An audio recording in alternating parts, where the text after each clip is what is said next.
With the recent tragedies in our community, the crisis team of MHR, Division of Sephardic B'For Chalim, has recognized the need for a program such as this one to share some thoughts about tragedy and about loss. Before we begin, on behalf of SBH and the entire community, I'd like to recognize and thank Rochelle Mansour and also Audrey Grazi for their help and and Simone Esses for being rocks during these times, meeting with the families and with as many people as we can who are affected in assisting and providing guidance and help. Thank you for that. Tonight we have with us Dr. Norman Blumenthal, who comes to us with over 20 years of experience in the field of trauma, loss, and bereavement. He's the Zactor Family Chair in Trauma and Crisis Counseling at OHEL. He's the Director of the OHEL Miriam Center for Trauma, Bereavement, and Crisis Response. And he'll be speaking to us tonight about coping with loss, and will provide guidance on how we're to address our children in this manner. It's important to understand that we're not going to be able to answer the questions of how and why, what happened, why it happened to us.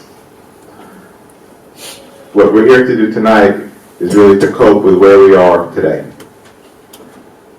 SBH and MHR are here in the event that after tonight you need any additional assistance, or if your family, friends, or anyone you know needs additional assistance.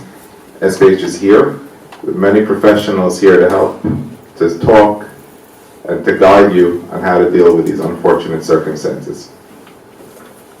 With my personal wishes of nehama and only good things for us and the entire community, I welcome Dr. Blumenthal. Thank you, Jack, very much. Very moving. The rabbi of the community I grew up used to begin his sermons before I speak. I want to say something. And I also want to, first of all, acknowledge Rochelle's contribution. I just came flying in from another city where, unfortunately, I had to intervene in a rather profound crisis. But when Rochelle calls, we come. So I want to, again, and it really is an honor to be associated with this institution. There's when something happens, obviously you suffer and you're confused. But one thing I can tell you is when you have a cohesive community like you do, that care as much as for each other as you do, it helps. It makes a very big difference. I also want to acknowledge Yitz Elman, who's one of our directors of the residences for OHEL and is on the team that we're training. Again, we've done training here too as well. We'd like to go out of business, but we know so far it doesn't look like we are, and therefore we need people trained in trauma and bereavement. Usually when I speak somewhere, I start off in saying how happy I am to be here. I'm not happy to be here. I never am in these kind of circumstances. In fact, I hate it. I really do. I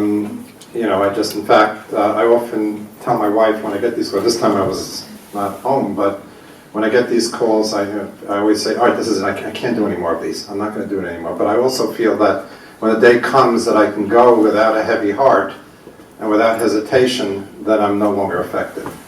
And this is very painful. The mathematics of trauma, whether it's for an individual or for a community, is different than general mathematics. If we were to attach a number, I'm going to just say it just for a hypothetical purpose, attach a number of 2 to one tragedy and 2 to the other, 2 plus 2 doesn't equal 4. 2 plus 2 equals 12. And that's what we're addressing today, the 2 really unthinkable tragedies. Before I start also, I want to address perhaps an elephant in the room. We're not going to talk about how anybody died. First of all, we're not sure. We don't know. And in the long run, it really doesn't matter. What matters here, and that's what we're going to address, is the person's absence, the void that's created by the person not being here, the circumstances of the death are really, when you think about it from that vantage point, sort of pale in comparison. Maybe to the immediate family it has significance, but even there, early on it does, ultimately it doesn't. So that's not going to be our focus. And in fact, by the way, it's one of the things that I always find very frustrating when I'm paying a Shiva visit. When people start talking about how the person died, that's not what you're supposed to do during Shiva. We'll talk about that soon. You're supposed to talk about how the person lived. And that's what's important.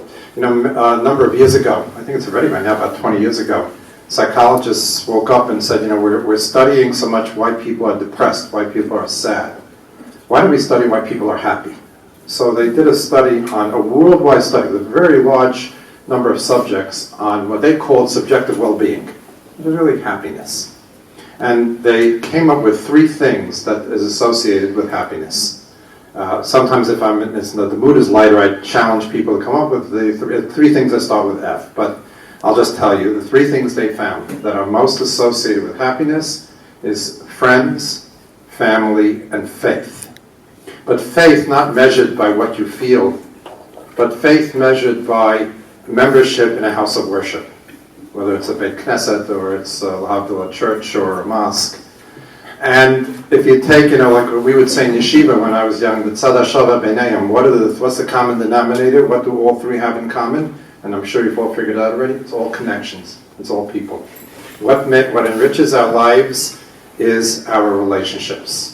And when one of those relationships are taken away from us, and especially when they're taken away in such a sudden, unexpected, traumatic fashion, we're in pain. And there's something very important missing in our lives. And that's what we're going to be focusing on, because that's what's important here, is the void, the hole in the heart for everybody who's here, where a dear friend and a friend's mother is not here.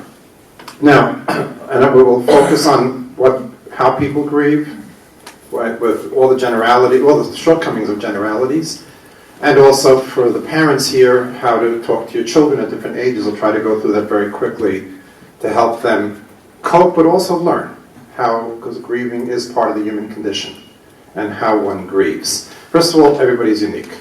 There is no one way to grieve. Just like our relationships with everybody is very unique and very individual, how we grieve is very unique and individual. In Eicha, the Yirmiyahu who composed it says at one point, Hayesh machov k'machovei.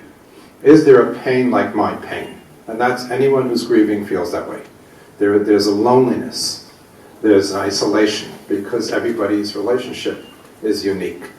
I have a very poignant memory. Many years ago I was doing the interviews of Holocaust survivors, and we would interview, the way it would work out, what later became Spielberg's project, but I was doing it for Spielberg.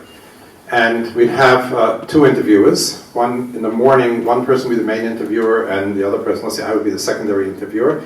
And then we'd have a lunch break in the afternoon, we'd interview another survivor, and we'd switch roles. I'd be the main interviewer, the other person would be the secondary interviewer. And sometimes 2 brothers or 2 sisters would come, siblings would come, who grew up in the same home. We're deported together, we're tied to the hip through all those horrible years, and are still close. And I remember when I first started to do this, I figured, okay, the afternoon interview will be a rerun.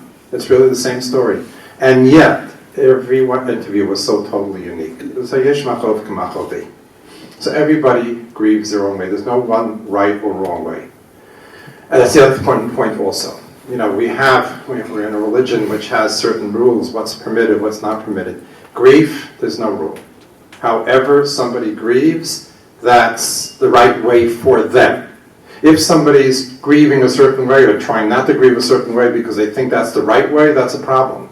But whatever reaction someone has, that's the right reaction for them. There's a term we have in psychology called mirroring.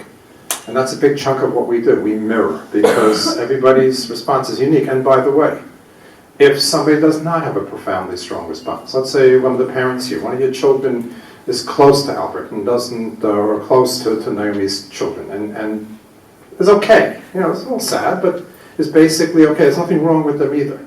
Just like we are different in so many other ways, in our looks and our talents and our skills and our tendencies, we're different in terms of how emotional we are. And some people are by nature more stoic. and other people not. It's not that your child is cold-hearted. Sometimes I get those calls. I know what's the matter with my child. Why is my child grieving more?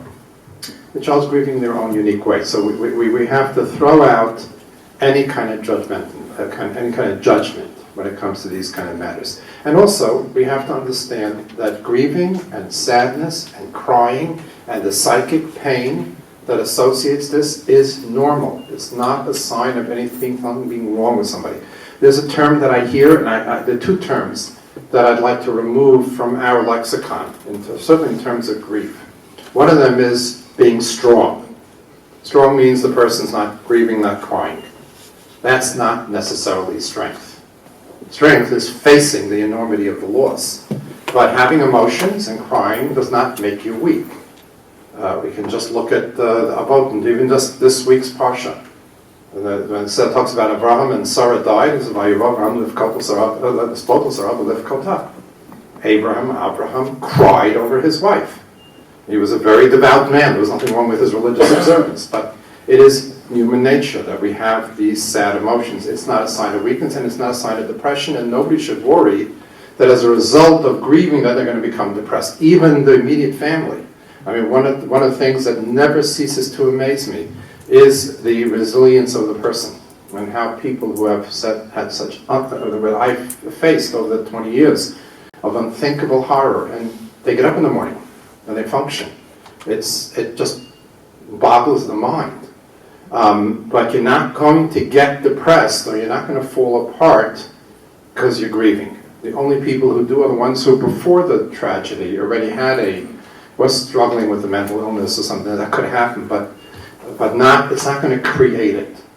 In fact, one of my favorite studies, and I've probably repeated it so many times that maybe people have heard, or I know it certainly made it into the media, was a study done about 5 years ago in which the researcher compared tears. And he looked at the tears that everybody's been crying here, the tears of pain that we all cry, and he compared them to the tears that you get from irritation, such as cutting onions, or if you're in a place that somehow irritates your eyes. And they're totally different tears. The tears from pain have stress hormones in them. So when you're crying, you're ridding the body of stress hormones. The tears from cutting onions don't have those stress hormones. So crying is, and you do feel good after a good cry. You don't welcome it, but afterwards there is a cathartic feel to a good cry. So crying is necessary. Crying is part of grieving, and it's not necessarily a sign of weakness. I remember once a woman whose son died very sudden, just didn't wake up in the morning, and she was calling me. It was still within the 30 days, and she said to me, "Dr. Blumenthal, I'm so weak.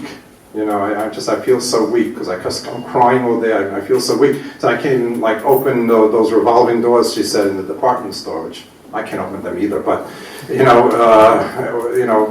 I'm grieving too much. I said, "No, it's because you're strong." I gave her a metaphor. It came to me right as I was talking to her on the phone, but I've used it since. Imagine the strongest person in the world, the strongest man in the world.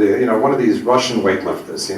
Who have muscles all over them, and they're having steroids for breakfast and steroids for lunch and steroids for supper, they're just pure muscle, and they're going to break the world record lifting, pressing, I don't know what the world record is, let's say 900 pounds, I'm guessing, I don't know. And he's pressing, and the veins are popping out, and he's sweating, and he's panting, and he just about gets that thing over his head, throws it down, falls down, collapses. Is he weak or is he strong? He's strong, but because he's taking on something. And when we face the enormity, when you're facing the enormity of your loss, that's because you're strong, you're courageous, and that's what it takes. And so it's not a matter of weakness, it's a matter of strength. And as I said, grief is necessary. Grief is the way we cope. I don't want to make this a psychology lesson. If people are interested, I can go into it later, but just at this point, take my word for it, that grieving is the normal response, and it really does lead ultimately to the nechama. It's a painful expression, and I'm not going to make any, for the family, it's unthinkable. And many have talked about that they didn't know what pain was until they went through this, but it's necessary, and even in the broader community, grieving is necessary. Now, let me talk a little bit about Shiva and the relationship with the family. Shiva is brilliant. Shiva is, if we need an attestation to the brilliance of our Torah and of our rabbis, it's Shiva. Let me explain to you why. When someone dies, the relationship does not end. When someone dies, the relationship changes.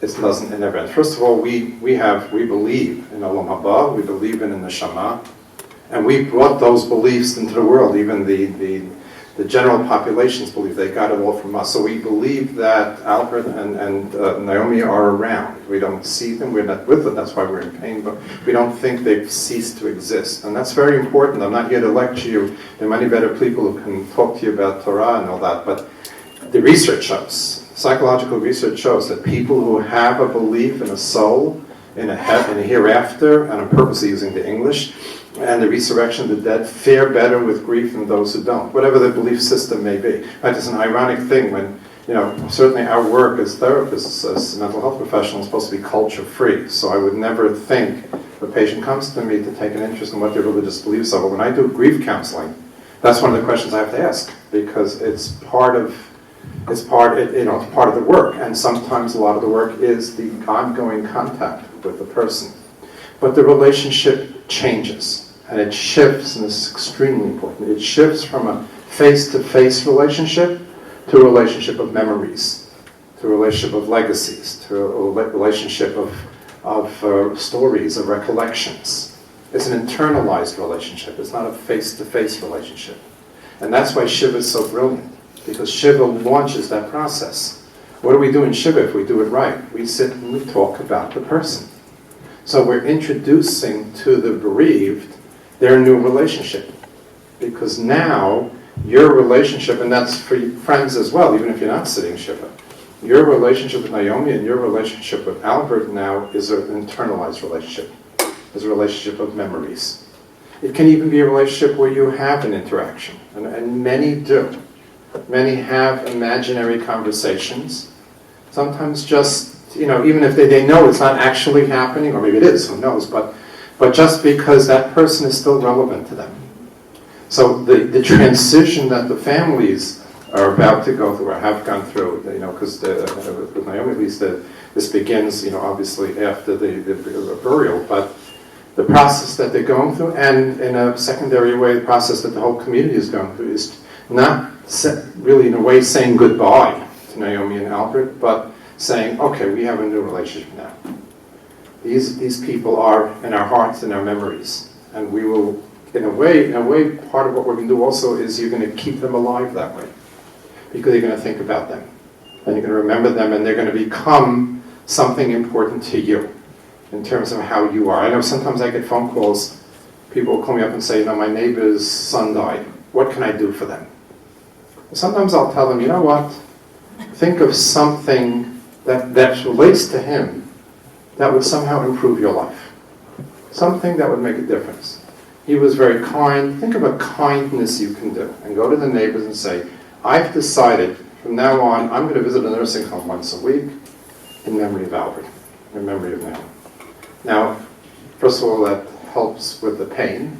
Now the world is at least in some way a little better place as a result of the person, but it also commemorizes it. It makes them alive. It makes them important. It makes them sort of current. And that's what we have to do. One of the things that I often do when I pay a Shiva visit, first of all, whenever there's like conversations about anything, even more normative grief, maybe an elderly parent, whatever, and everybody's sitting around and talking about sports and the stock market and whatever, I'll just ask a question about the person. I'll just say, where was your father born? What did he do for a living? Where did your mother come from? Where did they live after you moved out of the house? What was her ambitions for you? Or one of my favorite questions, and that's I find it very rich, is I'll just say, tell me a story about your mother. And we stop and think, what's the story? The story is a few words, and it captures the person. So, for those of you grieving, think of stories. I'm sure you have those of you who have a lot of who know Naomi, who know Albert, have stories about him. They don't have to be profound stories. They don't have to be incredible kind of feats. But just what captures him. And when you're helping each other, when you're grieving, Share the stories. They can even be amusing stories. They can even be, because that's, if that's who the person is, then if the person had a sense of humor, was funny, can be a little bit outlandish, then that's part of keeping the person alive. But it's really a process, as I said, it's a changing of that relationship, and it becomes, and it sort of in a way challenges the reality of the death, because now the person is alive. I'll give you an example of my own personal experience. There's a person pretty well known actually, and he doesn't mind that I tell the story, Bob Averitt, and he's well known because he's a Hollywood writer. He writes screens, he's written a few, I don't think they're blockbuster movies, but he's written a few documentaries, etc. He had a son, Ariel, who died of cancer, and he wrote a book about him called The Book of Ariel. And in one chapter, I'm not going to tell all the details, but he told the whole story about how Ariel was going to go to college, and he couldn't go to college, or one of the reasons he left college was because the professors, he was in vulgarities, was cursing, and he was a serious Shiva boy, and he couldn't tolerate that. I remember I read the book, and I called back Bob, and I said, you know, Bob, I have to say I try to be good, but when it comes to certain words that come out of my mouth, there's room for improvement. When I try to knock a nail on the wall, and I end up hitting my nail more than the actual nail, select words come out of my mouth. From now on, I'm going to work on that. I'm going to try to control that in memory of Ariel, based on that book. Not 100%, but I'm better. So Ariel is alive to some extent because of my response and because of the stories that were told about him. Similarly, as I said, another way we do this is we honor the person. We do commemorative types of things. However, sometimes right after the tragedy, there's a rush to let's build hospitals and let's achieve world peace or something. Usually that kind of thing is good to wait, but and not the family also. Once they've gotten over the shock and the initial horror, be a participant in making those kind of decisions. Let me talk a little bit about helping the family, helping the immediate family, the relationship with them. First of all, treat them normal. Sometimes I've heard from people who have had tragedy of this magnitude that they think people treat them like them as if they had a communicable disease. Like, people avoid them, or they don't know what to say, or they suddenly were friends and now they're not such close friends. They're regular people, and they need to feel like they're part of the community. And for sure, please don't tell them you know exactly what they're going through, because you have no idea. I have no idea. We never know. And it takes away from the individuality of what they're suffering. There's a pardon me for being a little sort of rabbinic, but when the Torah describes Jacob mourning Joseph, it's the verse reads, all the sons and daughters got up to comfort him by name lit Nachem, and he refused to be comforted. I'm going to go to my grave mourning my son. That's Vayevkol Toaviv, and the father cried for him. So the famous commentary by Blumenthal says, why the change in tense? Why does it go from Vayakumu, plural, to individual, Vayevkol Toaviv? Well, nobody else was crying. And he goes on to explain that while many people give comfort, at the end of the day, a father alone cries for his son. So it's again, I go back to what I said earlier, please don't at all try to indicate you know, because you really don't know. And sometimes that's the most meaningful thing you can even say to somebody. I can't fathom, I can't imagine. But you see them say Shabbat Shalom. If you talk regularly to them. Don't treat them like there's something wrong with them, or that you're going to do something so terrible. And when you do offer comfort, and when you do, it's very important not to do it in a way of pity. Nobody likes to be pitied. To extend your condolences, if it's called for, and we'll talk about that, but extend your condolences in a way with dignity. I've often told the story, and if people heard it before, I apologize. I have a dear friend, a colleague, whose wife was killed, very suddenly was killed in a pedestrian accident on Friday afternoon buying flowers for Shabbat. And he said something, he told me something very, very profound, and it's subtle, but it's profound. He said many people at the Shiva, when they got up, they said, Hashem should give you strength. He didn't like that. One friend got up and said, Hashem will give you strength. And that he liked. One little word. But one was, you poor thing. One was, I have confidence. You're going to somehow find the strength to get through this. So it's very important that messages that are given are given as you know, as I said, with dignity. Now, another thing that's very important to understand about people who are suffering and people who are grieving, we have a tendency to think that people who are in pain somehow get dumb, or somehow they get obtuse. And to some extent, it's not that they get dumb, but they are distracted. So I'm sure that the families that are grieving right now, may not remember certain irrelevant facts, or may be distracted from what otherwise is their daily routine. But what's relevant to their grief and what's relevant to their pain right now, they are brilliant. They are perceptive and they are brilliant. And sometimes, out of the goodness of your heart, you may not have much to do with the mysteries or any of the families, and you may want to try to feign closer friendship. You may suddenly come over and start talking to them and all that. That's not appreciated. I hear this very often. Your response to the family should be, or your children's response to the family should be commensurate with the relationship that existed before the tragedy. They know what's real and what's not. So if you're a very close friend, you're a very special friend, you're going to visit more, you're going to be more involved, you're going to inquire more, you can be more active in terms of helping them.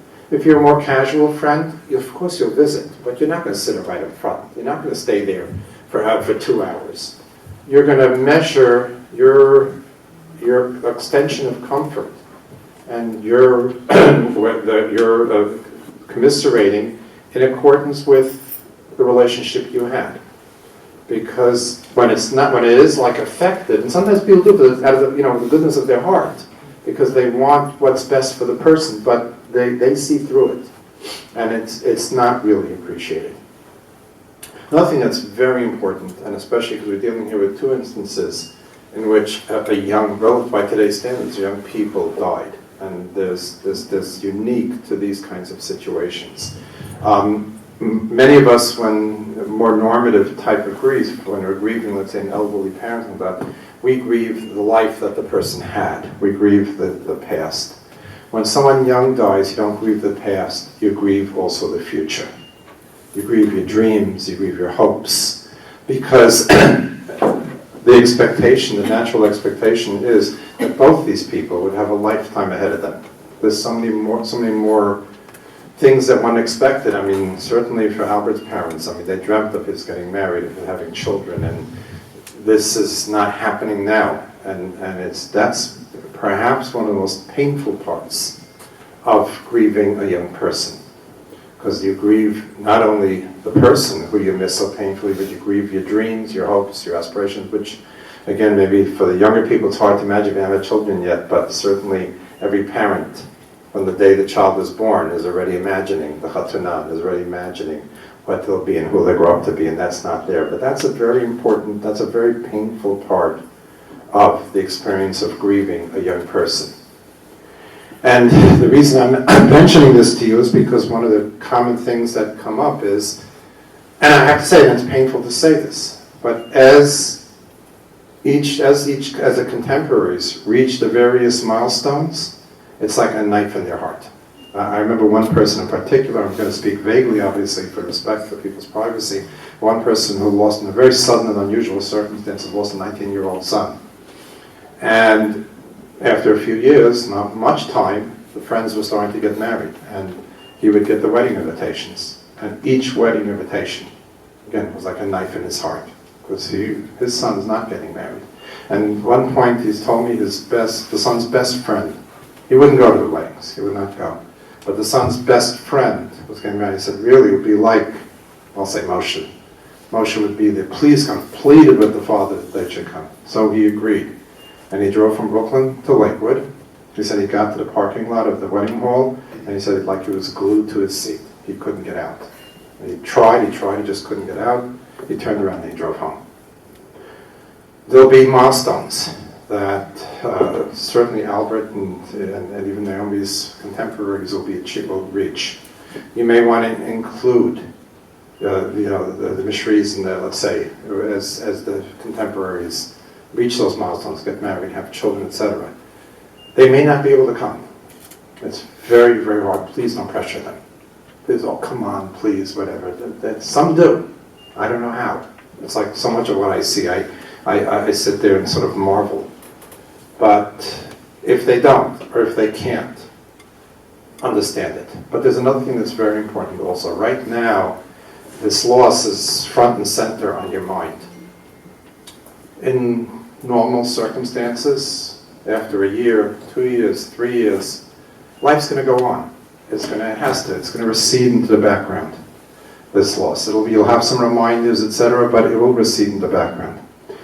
One of the nightmares, particularly, and here this may be more applicable to Albert and Albert's family, one of the nightmares for a parent who loses a child is that the child will be forgotten. Adults, even say Naomi, they leave children in this world, there's a legacy. A young person doesn't really, in that kind of concrete way, leave anything in the world. I remember again, once we were dealing with a 10-year-old boy who, again, very suddenly, a type of situation hardly expected, and died, and we went to the class, and we had the classmates put together a memory book with pictures, and everybody wrote a little something. It was very beautifully done, and today, thank God, you can bind and print something literally overnight, and we were able to put it together during the Shiva. And we came to the house with the children, and we presented the father with the book, and he looked through it, and he thanked them, and then he'd say something. And he just said so clearly, he looked at me and said, just do me one favor, never forget him. And that's important also. That's very important, especially for Albert, for those friends who are here, or for your children. Make it your mandate. Make it your mission that he won't be forgotten. And here's something, again, this may be something that may seem counterintuitive, but it's important. When you meet the mysteries, not now, 2 years from now, 3 years from now, 10 years from now. And if you are that special friend, everyone's over, anybody else you know. And there's some, unfortunately, this isn't the only case. I mean, I just came back from another city where there was something comparable. If you, well, again, 10 years from now, tell them a memory. Tell a story. Tell them you were thinking about him. Tell them you were something about him that changed your life. Remind them. And you know what? They'll start crying. But again, those are good tears. And it means so much to them to know that he's still being remembered. And it would be true of Naomi as well, but perhaps more so here. And as I said, you're causing them pain, yes, but pain is part of the grieving process. Pain is necessary. But it's very, I remember once one family, just going to give it as an example, again, it's not one that you could pinpoint, who every Hanukkah had spent it with certain friends. And this was, I think, 5 years after their son died, and the friend was making latkes, and just turned to the mother and said, I just remember how much Josh loved my latkes. And she was so touched. Now that's not exactly, it's not like some incredible event or accomplishment. But just the fact that it's 5 years later and she still remembers that Josh loved her latkes was a tremendous comfort. So again, for the contemporaries, for the friends, please try to keep that in mind. Let me just, all right. I have to do this by heart. Let me just see if I just did this on the plane. Okay. All right. Let me. I'm probably forgetting a whole lot of things, but okay. Let me talk a little bit about children, very quickly, explaining to children death and how to help them with these kind of issues. Just the highlights. Okay, very important. Preschool age children do not understand death. That's not because they're smart, because they're dumb. The brain is not developed yet.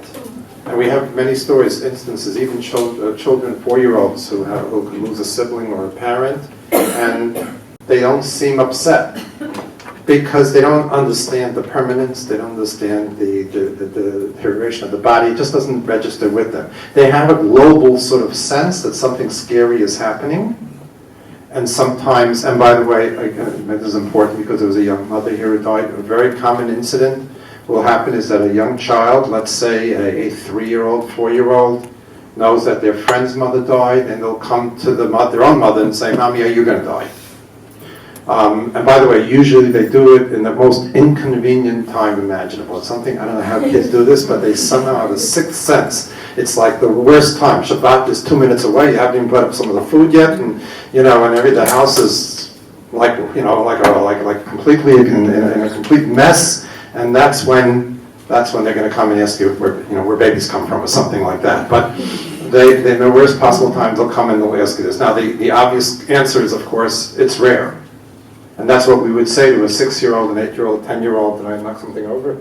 Oh, okay. So thanks. Okay. See, everybody feel guilty. But rare doesn't mean anything to a preschool-age child. Their whole world is 3 blocks long. So if that happens, you tell them, no, I'm not. They don't know, but the likelihood is that you're not going to, and they just need that sense of security. But that's really the main issue with preschool-age children. Ironically, we usually think of younger children as more vulnerable. In these kind of instances, it's actually the older children who are more vulnerable. The younger children are less vulnerable. They may be more susceptible to fear, a fear of the parent doing this. In fact, I remember once one parent telling me that her 4-year-old child came over to her and said, "When's Daddy going to stop dying?" They just don't. They don't get it. 6-year-old and on, they do. 6-year-old and on, they understand what death is, and they also understand the concept of rare. So if there is fear because of a young parent dying, we can tell them it is rare. They also understand the pain of grief. They can understand it as that it's a subtle difference. They can sympathize. They can't empathize yet. But they understand what it is, and they can relate to it. For the children themselves, by the way, and again, I don't know if Naomi, what age, I think she has elementary school age children? 2 to 16, okay. Children at that age, by the way, do not like to stick out. They don't want to be different. So very often orphan children, especially in that age, and especially boys, by the way, in that age range will go out of their way to sort of prove to everybody that they're okay. In fact, it's an interesting thing. What sometimes happens as a result of that is that they will ultimately maybe have almost what we call the explosion, sort of. They're suppressing pain. Suddenly they have an outburst. They'll suddenly burst into tears at some point. But they don't like to be, they in fact, very often, sometimes parents will bring the children to me, and the mother is the almanah, and she looks tired, and she's been crying, and she feels terrible, and she brings in her 8-year-old kid, and he's standing there with his arms crossed, and basically in his body language telling me he'd rather have a root canal without anesthesia than talk to me. They want to prove themselves to be normal. It's very typical for that age. And but again, if they ask you about it, and by the way, another thing that sometimes throws you off, and this is again more true of boys than girls, but maybe true of all elementary school age children, sometimes they're very interested in the facts. There's a reason for that, but don't be thrown off by that. They may ask, especially in these situations, exactly what happened, and they want to understand it factually. And as much as you can answer them, and if you can't, you can certainly say, I don't know, but that's very classic for children that age. But this age also, as I said, even if you're visiting them, and you might want to tell, it's okay, honey, don't feel bad, and they'll look at you, no, I'm okay. They may give you some of that tough guy type of response. That's very typical for that age. Adolescence, it's a whole different story. Adolescence, by the way, one more thing that's just important to know. Elementary school age children are not busy with God. They don't want, many of us may be struggling with, it's beyond my comprehension, but, the whole idea of, how could Hashem do this, to such good people, and why are people suffering, and why bad things happen to good people. Elementary school age children aren't busy with that. And sometimes parents, because they're struggling with it themselves, they start talking to their child about it. That really Hashem is good, and they give you all these philosophical explanations. They're not. That's not on their mind. It is on the teenager's mind. The teenager will grapple with that. It's much more fits with the teenage mind, and the teenager will be very much likely struggle with how could something like this happen? Where's the justice, etc. That's more typical for teenagers. Teenagers, also young teens, and particularly girls, have a capacity to empathize. Empathy is different than sympathy, in that empathy you can really literally put yourself in the other person's place. one of the outcomes of that is that especially 12, 13-year-old girls, they will grieve. They'll feed off of each other, almost to the point that sometimes it's a little bit too much. I've had situations where I've come to like middle schools, especially all girls middle school, and something tragic happened, they get them to grieve and they're crying, and I feel really good about myself, and 2 weeks later the principal calls me and said, "You're great, Dr. Blumenthal, you got them. Can you get them to stop? We don't have a school to run here, and have to come back and learn, But that's very classic early adolescent types of responses. There's other things I don't think they're as relevant. But again, the main point is allow your children to grieve, allow them to have their pain. This is the reality, and we can model also. It's a very interesting thing. After the Sassoon fire, the most common question I got asked, each situation evokes an interesting different response, but the most common question I got asked by parents and teachers, to their credit, was, can I cry in front of my children? Can I cry in front of my students?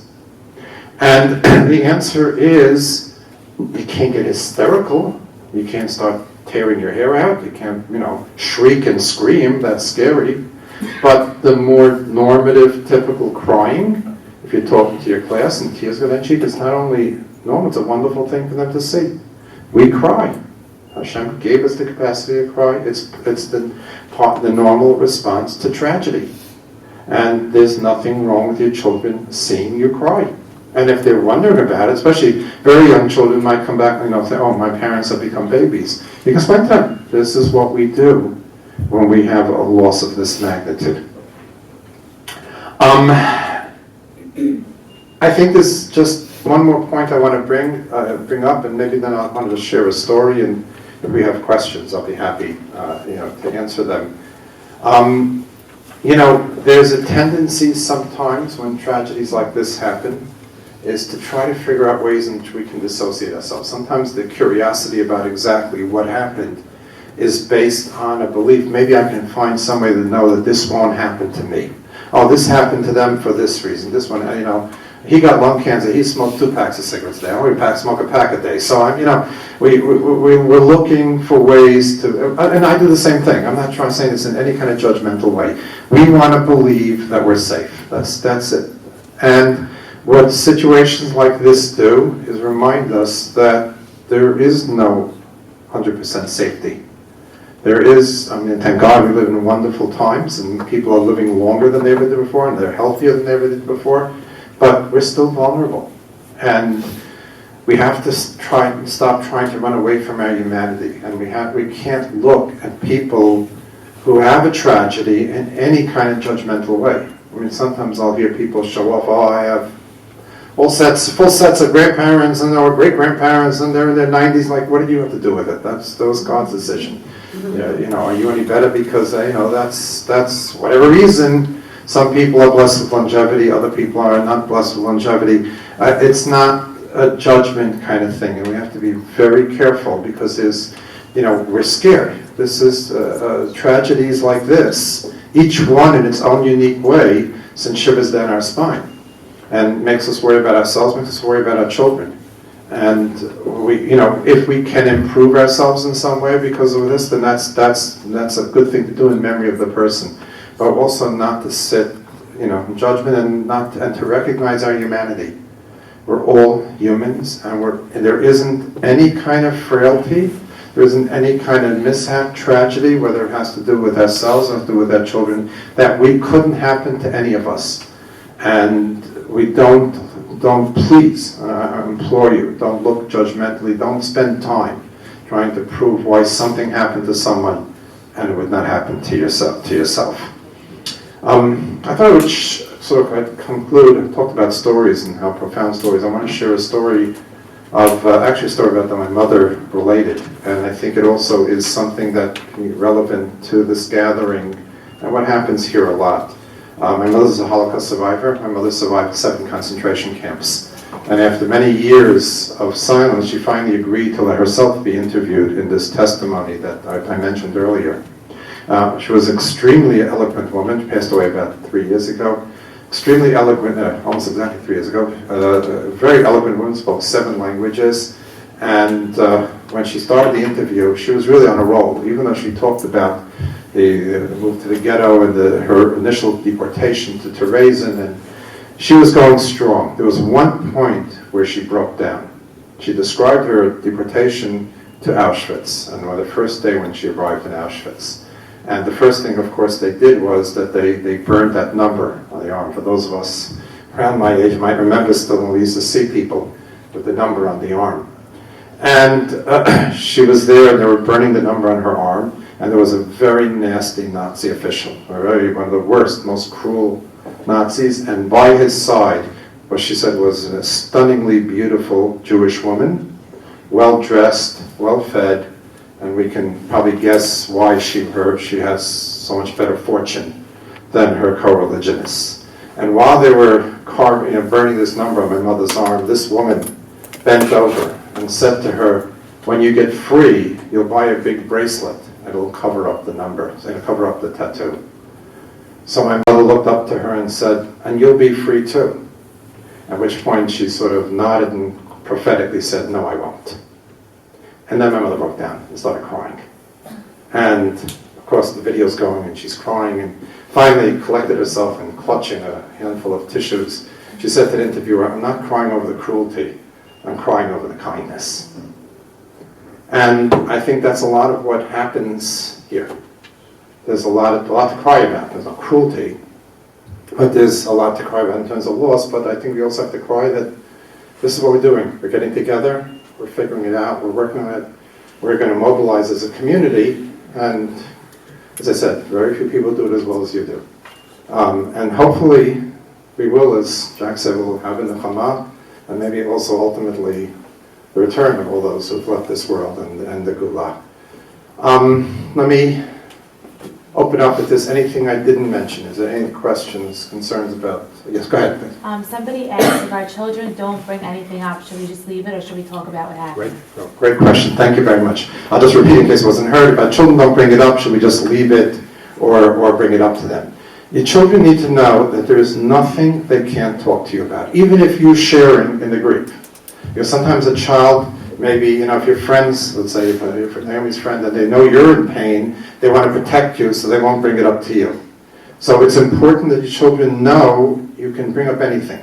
Anything that scares you, whatever, there's not a subject you can't bring up to your parents. But then if they know they have that license and they choose not to, leave them alone. Children know, like all adults, they know what they need to do. And by the way, what can very often happen with children is they don't say a thing for 3 months, and 4 months now suddenly they wake up with a bad dream, and they come running into your room and they're crying. This happened. I have one situation, again, I'm not divulging something out of the ordinary, but a sibling, a family who had the immediate older brother was killed in a car accident, and the next brother then would not only not grieve, but he would, whenever the parents would bring up the brother, he would run off the table. And the parents they were calling me constantly, what do I do about it, what do I do? And of course I'm giving them all sorts of advice that wasn't helping at all. And then he did his year in Israel, and on his way home before Pesach, it was as customary in many schools, they did a tour of the concentration camps. And by the way, he was no ancestor, he was Sephardi himself, he had no ancestors camps, but from Auschwitz, he called his parents and started crying, and started the whole grieving process. So you never know, and that was years, it was like 8 years later or something like that. So sometimes there's a delay, and then that's a little profound, but sometimes there's a delay. Sometimes, by the way, also it's very important also to understand with children is that as a child reaches a new developmental stage, they revisit the loss from a different perspective. So a child who may be maybe 5 now and not really understand death, a year from now when he's, not that it's on his 6th birthday something happens, but a year from now and suddenly they understand how this death is forever, this what this means, they'll suddenly now start grieving. But there are children, and listen, there are some children who, I will tell you, one of my first exposures to a situation like this was I was a year or two out of graduate school. I was a school psychologist in a day school that at that time had about 400 children, and it was, again, one of these unthinkable things. A third grade boy, an only child of older parents who got married late, died of cancer, and I came in that morning, and the principal said, I need you to write a letter home to the parents. And I said, maybe 2-3 years out of graduate school. I didn't know what to do, and I said, let me just walk the building. Let me see what's going on. And I said there were about 400 kids in school, and I saw 400 different responses. So, every child is, and that's not at all to be looked at judgmentally. That was a very long answer. I'm sorry. Okay. Any other questions that are? Yeah, go ahead. How do you address? I have to speak up. How do you address when a person feels like they're at blame? Okay, question. How do you address when you feel that you're at blame? No, I'm friends with Naomi's husband and Naomi. Right. If the person feels that they didn't do the right care or respond You're properly. talking about the husband? Right. Okay. The immediate family. Okay. So that's also these are very profound questions. How do you help somebody with their guilt? Okay. Guilt is the most common response, especially for the loss of a child. The most common immediate response is guilt. And in the vast 99.9% of the time, not only is there any real reason to feel guilty, but quite the opposite. In fact, usually what you hear about are heroic efforts to rescue a child, running all over the world, trying to get the best medical treatment, running into burning buildings. I mean, that's what you hear, and yet people feel guilty. And even if it's not a child, it's a very common response. Now, it's important to understand that there are two types of guilt. There's the guilt over here and there's the guilt over here. The guilt over here is the logical guilt. And logically, usually, and there are rare instances when you could say that there is somebody at fault, but as I said, 99.9% of the time, there's no reason to feel guilty. And that's usually the response. What are you feeling guilty about? You did everything. Or you couldn't help it, or whatever, these kind of things. And they're right, but they're not addressing really what's plaguing the person. The other kind of guilt is an emotional guilt. And it's with a child, it's most profound because the nature of a parent is to protect the child. That's the role of a parent. And when a parent feels they haven't somehow protected their child, they very naturally feel at fault, even though it's not logical. But it can be even, I remember when my father, close to 94, died. I was, maybe I should have done this, maybe I shouldn't, and I was already, I was haunted by it as well. So it's partly based also on our erroneous belief that we're running the show, that we're really in charge. But it is a very common response. If it's if it's a cognitive guilt, if he says, I don't know if I did it, I went to the right doctor, and you can tell him, no, look, you went to the top specialist, that's easy. If it's an emotional guilt, logic's not going to help them. You can't say to them that because it's not coming from a logical place. It's just that feeling that, there must have been something I could have done. And when you're dealing with emotional guilt, you can only be sympathetic. And in fact, what I do is I tell them this is commonly how people feel. This is part of it, that we soul search and we think, wow, was there something I could have done? And it's all part of that grieving process. The only comfort I can offer someone who feels guilty is that there's some exceptions, but in most instances it tends to be an early experience of grief. It doesn't last, it doesn't stay, which by the way is important to understand also. Grieving is a multi-year process. It's not, you don't, especially this kind of grief. Well, granted, halachically there are timetables, there are time limits, but from psychologically, it's these kind of losses are multi-year losses. The way I look at it is, there's some experiences in life that are so huge you can't take it all in at once.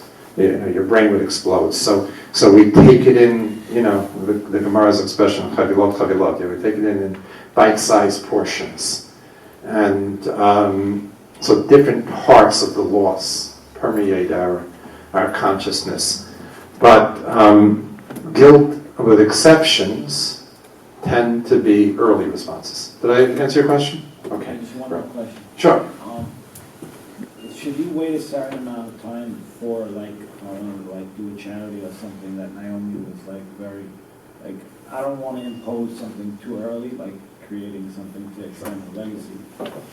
The question was, should we wait a while before we do something charity-wise, etc.? And generally speaking, yes. The answer is yes, because for something like that, first of all, it's up to the family. It's really, we can have ideas, but it's really up to the family.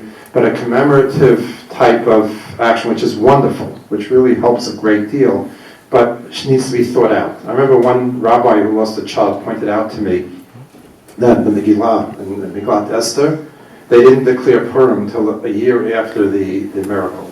They waited a year.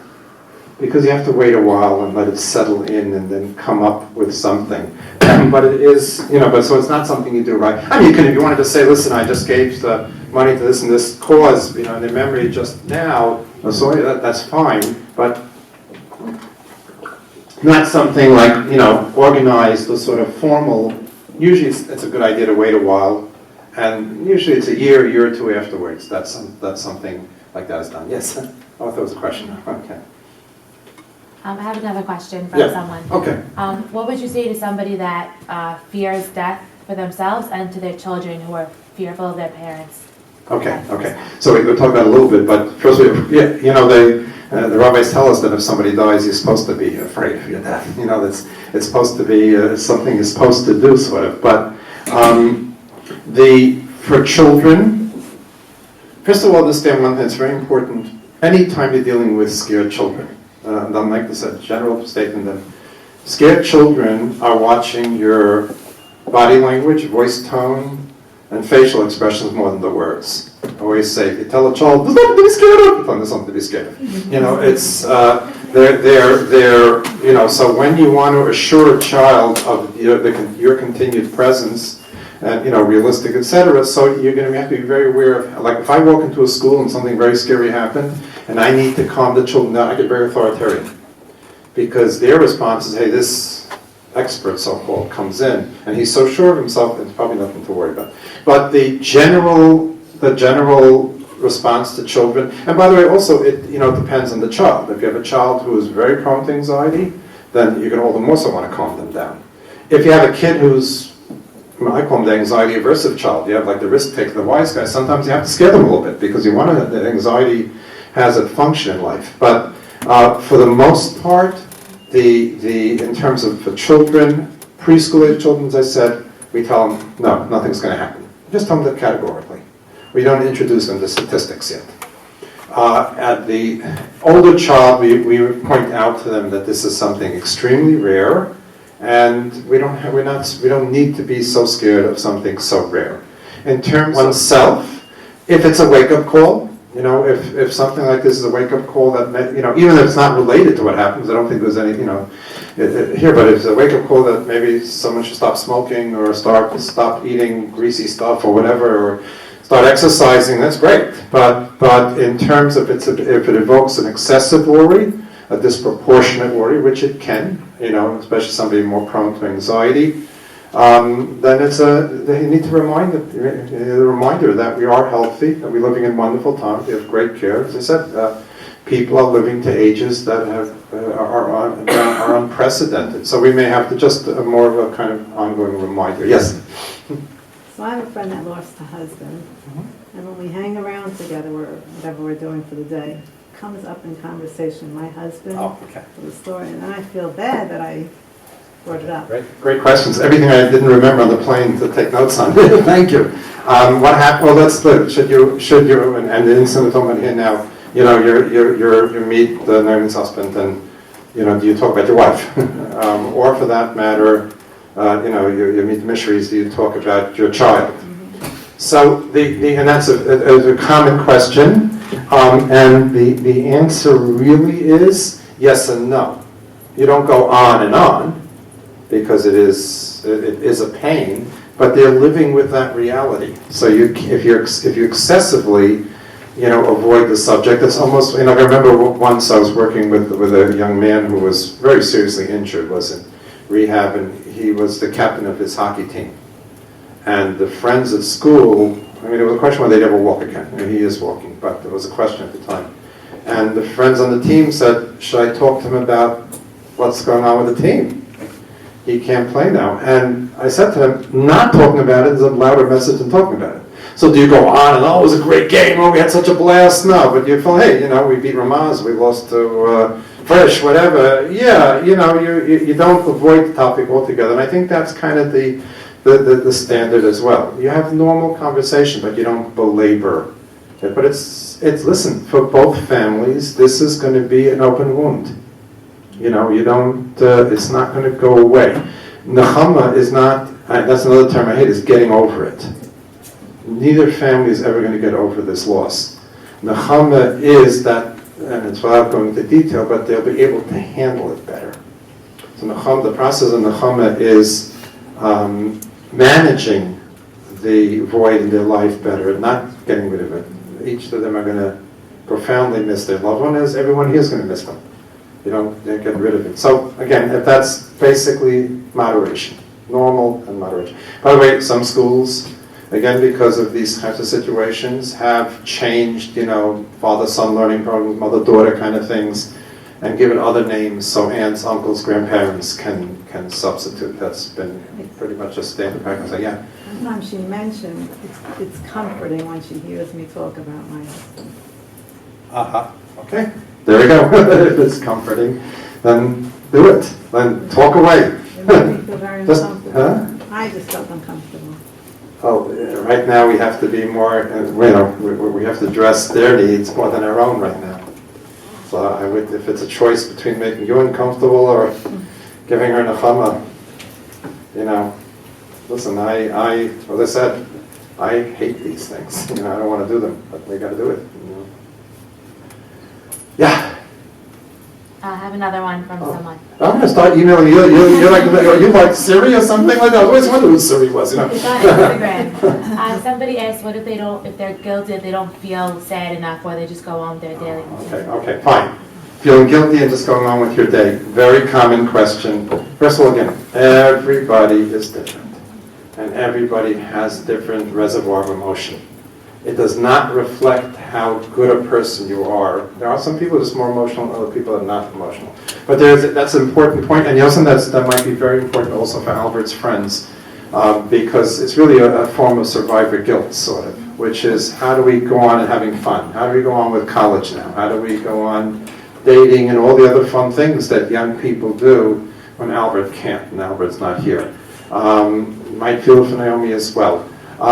My answer to that, you know where I get that question the most, and I hope it doesn't happen again, but if there's a death of a child in sleepaway camp. You got to drive 2.5 hours, you have, 20 acres of land, the kids taking care of kids, and usually just about when it's 2 a.m. and I can't see straight, the kids will ask me, how do we have color war? How do we go ahead, how do we have the cantata, how do we do what? So usually my answer to them is, well, I'm going to say the name of the child, what does he want or she want? And the interesting thing, I'll tell you something very interesting, I think it's maybe relevant to this as well. One of the areas of work that we do on the bereavement team, and I know they do it here too as well, we have a wonderful bereavement team here, I'm not sure why you need me, but we call something called pre-bereavement, or anticipatory grief. Very profound, but when somebody's death is not as sudden as these, but it's a slower process, and we know the person's going to die soon, we organize a goodbye. Sometimes the person's not conscious, but sometimes the person is, and it's with the person who's dying. We orchestrate a formal goodbye, and sometimes there's a last message that the person who's dying gives over to the survivors, and almost always the last message they give is, you go on living. I often mention, if a young wife who may be dying very often will tell the husband, or the other way around, will tell the husband that you should get remarried, sometimes even telling him whom he should marry. And I always say something, you're not someone as pretty as she is. But, and I know cases where they went ahead and did it, It's people who are leaving this world want us to go on living and want us to go on enjoying life. Perhaps the most profound example, and this sticks in my head like I heard it maybe 15 years ago, of a young boy who was young. He was not even 4 yet, he was just about 4, when he lapsed into a coma, and the last thing he said to his parents and his siblings was, don't be sad, be happy like me. And that was the last thing he said. So my answer to those with the survivor guilt is that Naomi and Albert want all of you guys to go on living and living life in the fullest and enjoy life. So it's, and I can safely say that not even knowing them, but that's almost always the message that everybody gives to the survivors and to the loved ones. So this is why I always say, this is why I don't get invited to parties. People, that's what I do for a living, I'm not going to parties somewhere, So I'm very lonely. It's,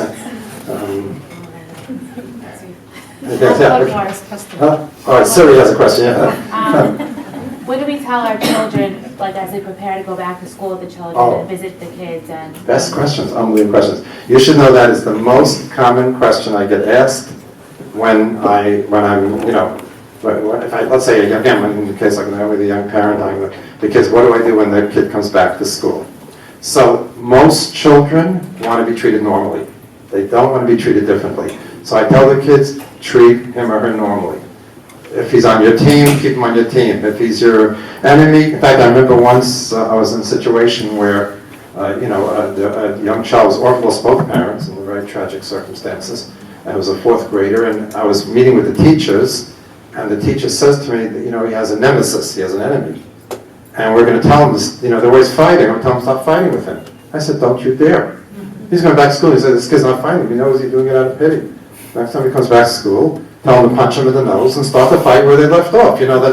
So they want to be treated normally. They really want to be treated normally. But you can't just make believe like nothing happened. So usually what we recommend is somebody important in the school greets the child when they return from Shiva, tells them, we understand you went through something very painful. I'm here for you if you ever need to. But then in the class, encourage the kids. Now they're very special friends. Again, here that comes to what I came to before. The very close friends come over, say, if you ever need me, I'm there for you. But the more casual friends, just greet him, welcome him, and then pick up from where you left off. And that's really what they want. Okay. No more. Okay, I'm here. If somebody has something more private and certainly available even later as things evolve. You never know how situations evolve. And again, you're very blessed to have this place and very fortunate, and I feel very honored that they have asked me to participate. Okay.